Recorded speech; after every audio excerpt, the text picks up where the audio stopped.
তুলে যান। সম্মানিত বরিশালবাসী, এই আধুনিক পৃথিবীতে আমাদের সামনে যা এখন ঘটছে, এটা কি কোনো মানবিক রোগ? ওই মানুষ সেটা চোখে দেখে সহ্য করতে পারে? সহ্য করতে পারে না। আমাদের হৃদয়গুলো খান খান হয়ে ভেঙে যাচ্ছে।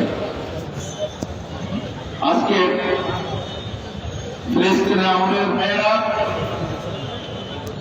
যেভাবে অন্যায়ভাবে তাদের উপরে গোটা রমজান থেকে তাদের উপরে যে হামলা হয়েছে, সমস্ত নারী যুবক যুবতী তারা কি শুধুই লাশের পর লাশ পড়েছে, ওই এলাকাটা সম্পূর্ণ বিধ্বস্ত করে দিয়েছে। আমাদের ভাইয়েরা তাদের মাথা টাকার কোন আশ্রয় খুঁজে পায়নি, তারা অন্য পায়নি, তারা ফিরে খেতে পারেনি, তারা ইফতার করতে পারে, কিন্তু তারা যুদ্ধ বিরতি দেয়নি। তাদের নিত্য অধিকার আদায়ের জন্য সংগ্রাম করে গেছে।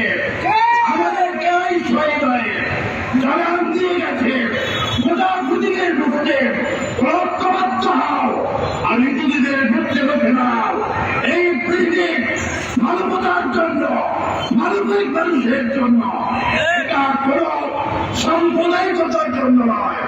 অতএব আমি গোটা পৃথিবীর মুসলিম উম্মাহকে বলবো, আসুন সকল মুসলিম রাষ্ট্রগুলো যাদের সাথে ওই ইহুদিদের চুক্তি রয়েছে, চুপ থেকে মানবু করে মুসলিমদের পাশে দাঁড়ান, তাদেরকে পাশে তাদের পাশে দাঁড়িয়ে ওই ফিলিস্তিনকে রক্ষা করুন।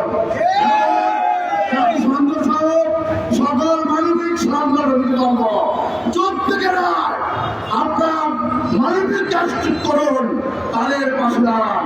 এবং বাংলাদেশের সকল মানুষকে, শুধু মুসলিম নয়, আমি আজকে অনেক অমুসলিমের সাথে কথা বলেছি, তারাও কান্না করছে, এরকম হতে পারে না একটি দেশে, পৃথিবীতে এরকম হতে পারে না। আসুন আমরা সকলে মিলে মানবতাকে রক্ষা করি, মানুষের কাছে দাঁড়াই। আমরা আর এই অন্যায় বরদাস্ত করতে পারছি না। আর যদি একটু চলে গোটা পৃথিবীর মুসলিমরা ঐক্যবদ্ধ হয়ে আমরা তাদের পাশে দাঁড়াবো ইনশাআল্লাহ। আল্লাহর কাছে ফরিয়াদ করছি, হে আল্লাহ, তুমি ওই শহীদদের বিনিময় ওই রাজাকে তুমি রক্ষা করো, সেখানে মানুষের মধ্যে শান্তি দাও। আল্লাহ তাআলা আমাদেরকে এই জন্য তাদের পাশে দাঁড়ায় তৌফিক দিন। আমার তৌফিক ইল্লা বিল্লাহ। আসসালামু আলাইকুম ওয়া রাহমাতুল্লাহি ওয়া বারাকাতুহু।